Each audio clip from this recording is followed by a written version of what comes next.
I think this might be your first interview about the Omi project. You know, I don't do interviews. I haven't seen very many of them, so I want to say thank you You're welcome. from the heart, sir. No, when I do this, you know you're special. You know that. Well, from the specialist, I'll take it. Watch out, boom shot. You tell him say there's a make weight and murmur now. So this one here short shot. You can't stop. Boom shot. Boom shots.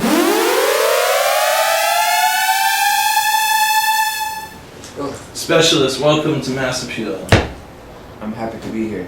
It's a rare treat to speak with you. It's been over 10 years since the last time we spoke, and you have a next big artist in your stable. Congratulations on the #1 pop single. Thank you very much. Is that the first in your career? Yes. Jamaica is full of singers. What did you see in Omi that made you stop and take a second look? You said you want 5 minutes, but this sounds like 24 hours. If I start talking. It's different. Different in the way that he understands what I'm trying to achieve, and I understand what he wants and where he wants to go. And that makes it a whole difference from no hype, not about money. It's about the music, and he's had so many diversity to his career. Next you're gonna see him being an actor, he's an artist, and he's a people person. You know, you have this song talking about walking an old lady across the street and take up the ice cream off the pavement to give to a child that fall from. Those things kind of, you know, turn my heart in a different way. That I go the full 100 and no holding back. How did you first meet Specialist? I met Specialist, you know, I used to record with an underground studio. Which one? It's underground. You know, they brought in, like, you know, some artists to him to listen to. You know, they were like, you know, I think I want you to help these people.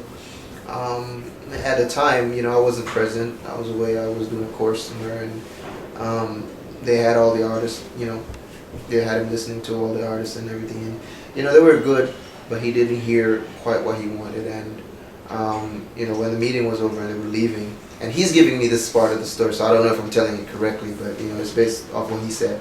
When they were leaving the meeting, the guy, the producer who I recorded with, he was like, you know, I have this other guy, but he's not here right now. He's away on a course, so, and I don't have a CD. All I have is just something with him on my phone. And he played it for Specialist, and Specialist was like, yo, this is the person. This is him.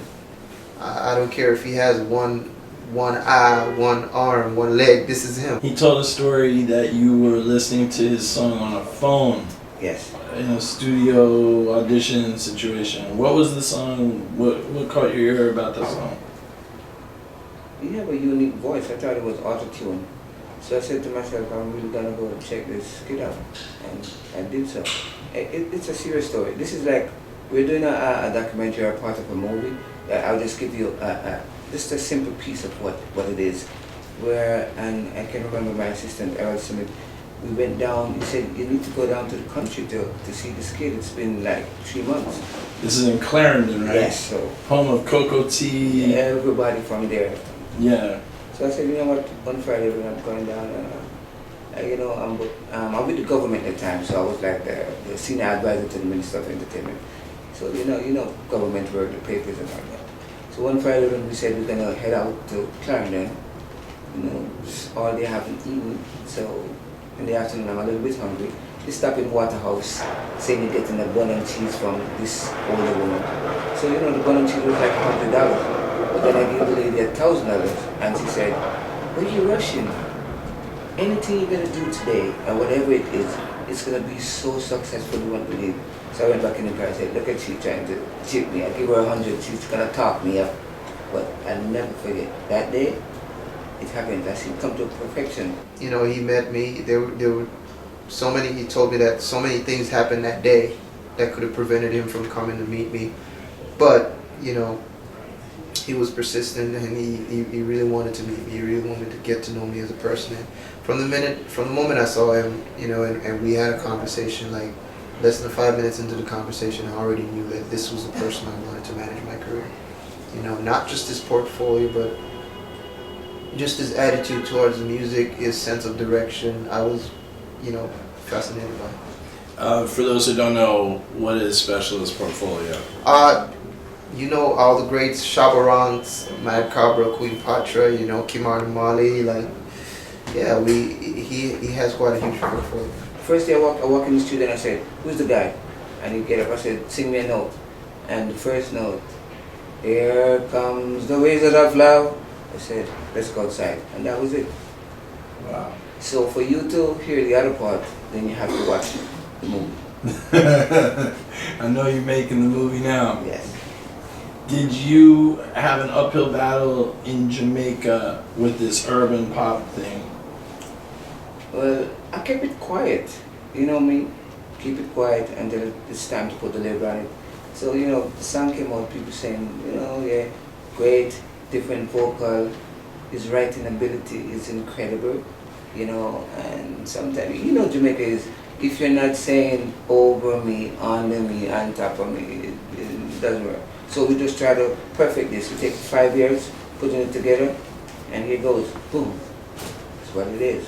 And what was the song that he heard that day from you?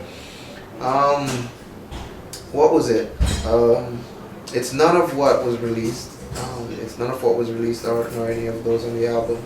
I think it was a song called Anger Management or something like that.